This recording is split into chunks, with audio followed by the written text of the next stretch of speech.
మీరిచ్చేటువంటి ప్రతి కామెంట్ కూడా విడుదల రజని చూస్తారు. కాబట్టి వచ్చే ఎన్నికల్లో విడుదల రజని ఖచ్చితంగా గెలుస్తారు, ఖచ్చితంగా ఓడిపోతారు. ఈ రెండిట్లో ఒక్కటి మిస్ అవ్వకుండా మస్ట్ అండ్ షుడ్‌గా ప్రతి ఒక్కళ్ళు కామెంట్ చేయండి. ఆవిడకి అర్థం కావాలి ప్రజలు ఆవిడ గురించి ఏమనుకుంటున్నారు, ఆవిడ ఏ నియోజకవర్గంలో పోటీ చేస్తే బెటరో అది కూడా మీ ఉద్దేశాన్ని కామెంట్‌లో చెప్పండి. బట్ కంపల్సరీగా మీరు కామెంట్ చేయాల్సింది ఏంటంటే విడుదల రజని వచ్చే ఎన్నికల్లో ఖచ్చితంగా గెలుస్తారు, ఖచ్చితంగా ఓడిపోతారు. ఈ రెండిట్లో ఒకటి మస్ట్ అండ్ షుడ్‌గా కామెంట్ చేయండి. ఆంధ్రప్రదేశ్ రాజకీయాల్లో వైఎస్ఆర్ కాంగ్రెస్ పార్టీ తరఫున ఒక ఆసక్తికరమైనటువంటి పరిణామం చోటు చేసుకుంటూ నడుస్తోంది. గత ఎన్నికల ఓటమి తర్వాత చాలా కాలం పాటు సైలెంట్గా ఉన్నటువంటి మాజీ మంత్రి విడుదల రజని మళ్ళీ రాజకీయాల్లో స్పీడ్ పెంచినట్టుగా కనిపిస్తున్నారు. 2024 అసెంబ్లీ ఎన్నికల్లో ఓటమి ఎదురైన తర్వాత ఆమె చాలా రోజుల పాటు పార్టీ కార్యక్రమాలకి దూరంగా ఉన్నట్టుగా మనకు కనిపించినా ఇప్పుడు మాత్రం చాలా వేగంగా ఆమె అడుగులు వేస్తున్నట్టు కనిపిస్తున్నారు. క్షేత్రస్థాయిలో నిరంతరం పర్యటన చేస్తూ రకరకాల సమస్యల మీద గళమెత్తుతూ మళ్ళీ ఆమె వార్తల్లో నిలుస్తున్న పరిస్థితి ఉంది. దీని వెనుక వైఎస్ జగన్మోహన్ రెడ్డి ఇచ్చినటువంటి ఒక స్పష్టమైన హామీయే కారణము అని రాజకీయ వర్గాల్లో ఒక స్ట్రాంగ్ డిస్కషన్ నడుస్తోంది. ఇప్పటికే వచ్చే ఎన్నికల నాటికి ఆమె తిరిగి ఎన్నికల్లో ఈ చిలకూరు నుంచి పోటీ చేసే అవకాశం ఇస్తామని జగన్మోహన్ రెడ్డి ఒక స్ట్రాంగ్ భరోసా లభించిందని ఆమె అందుకే మళ్ళీ రంగంలోకి దిగి తన పట్టుని నిరూపించుకునేటువంటి పనిలో పడ్డారు అనే టాక్ కూడా ఇప్పటికే నడుస్తుంది. విడుదల రజని రాజకీయ ప్రస్థానం మీరు అబ్జర్వ్ చేస్తే 2014లో తెలుగుదేశం పార్టీ ద్వారా తన రాజకీయ ప్రయాణాన్ని మొదలుపెట్టారు. అక్కడ పత్తిపాటి పుల్లారావుతో కలిసి పనిచేస్తూనే ఒక ఫౌండేషన్ ద్వారా విస్తృతంగా సేవా కార్యక్రమాలు నిర్వహించి ప్రజల్లో ఒక మంచి గుర్తింపు తెచ్చుకున్నారు ఈవిడ.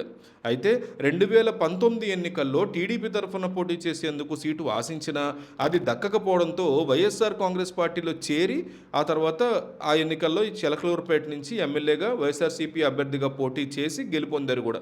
తన ప్రత్యర్థి పత్తిరాటి పుల్లారం మీద దాదాపు 8,000 ఓట్ల మెజారిటీతో ఒక భారీ విజయాన్ని ఆమె సాధించగలిగారు. గెలిచిన తర్వాత జగన్మోహన్ రెడ్డి ప్రభుత్వంలో కీలకమైన వైద్య ఆరోగ్య శాఖ మంత్రిగా బాధ్యతలు చేపట్టారు ఆవిడ. రాష్ట్ర వ్యాప్తంగా కొత్తగా తలపెట్టిన 16 మెడికల్ కాలేజీల నిర్మాణ పనుల్ని దగ్గర ఉండి తానే చూసుకున్నాను అని కూడా చెప్తూ ఉంటారు. మంత్రిగా తనకు మంచి పేరుందని కూడా ఆమె చెప్తూ ఉంటారు. అయితే 2024 ఎన్నికల సమయానికి జగన్మోహన్ రెడ్డి చేపట్టినటువంటి నియోజకవర్గాల మార్పు నిర్ణయం ఆమె రాజకీయ ప్రయాణాన్ని భారీ మలుపు తిప్పింది. సర్వే రిపోర్ట్ల ఆధారంగా జగన్మోహన్ రెడ్డి ఆమెను చిలకలూరుపేట నుంచి కాకుండా గుంటూరు వెస్ట్ నియోజకవర్గం నుంచి పోటీ చేసేలా చేశారు. ఇష్టం లేకపోయినా జగన్మోహన్ రెడ్డి అధినేత కాబట్టి ఆయన ఆదేశాల ప్రకారం అక్కడి నుంచి పోటీ చేసిన రజని ఆ ఎన్నికల్లో వచ్చినటువంటి కూటమి వేవ్ వల్ల అటర్ ఫ్లాప్గా ఓడిపోయారు. ఓటమి తర్వాత నియోజకవర్గం మారడం కానీ అక్కడ సరిగ్గా కుదురుకోలేకపోవడం కావచ్చు కానీ రకరకాల సందిగ్ధంలో కూడా ఆవిడ పడ్డారు. ఇప్పుడు తిరిగి జగన్ నుంచి స్పష్టమైన గ్రీన్ సిగ్నల్ రావడంతో మళ్ళీ చిలకలూరుపేట మీదే పూర్తిగా ఆమె దృష్టి సారించారు అని తెలుస్తోంది. ఇటీవల కాలంలో ప్రభుత్వం మీద పోరాటాలు చేస్తూ డిఎస్సి అభ్యర్థుల యొక్క సమస్యలు, మామిడి, పత్తి, మిర్చి, పొగాకు రైతుల యొక్క కష్టాలు వీటి మీద ఎక్కువగా స్పందిస్తూ ప్రజలకి దగ్గరయ్యేటువంటి ప్రయత్నాలు ఆమె చేస్తున్నారు. ఈ పరిణామం కేవలం విడుదల రజనికి మాత్రమే పరిమితం కాకుండా పార్టీలోని చాలామంది నాయకులు కూడా ఒక పెద్ద సాంత్వనగా మారుతుంది. గత ఎన్నికల్లో బలవంతంగా స్థానాలు మారి ఓడిపోయిన నాయకులు మళ్ళీ పాత నియోజకవర్గాల్లో పట్టు సాధించేందుకు జగన్మోహన్ రెడ్డి ఒక గొప్ప దారి చూపించినట్లుగా ఫీల్ అవుతున్నారు వీళ్ళు. 2019లో ఎక్కడైతే పోటీ చేసి గెలిచారో అక్కడే మళ్ళీ నాయకులు చురుగ్గా పనిచేస్తే మళ్ళీ ఆ స్థానాల్ని ఖచ్చితంగా కేటాయిస్తానని జగన్ మాట ఇచ్చినట్టుగా తెలుస్తుంది వీళ్ళందరికీ.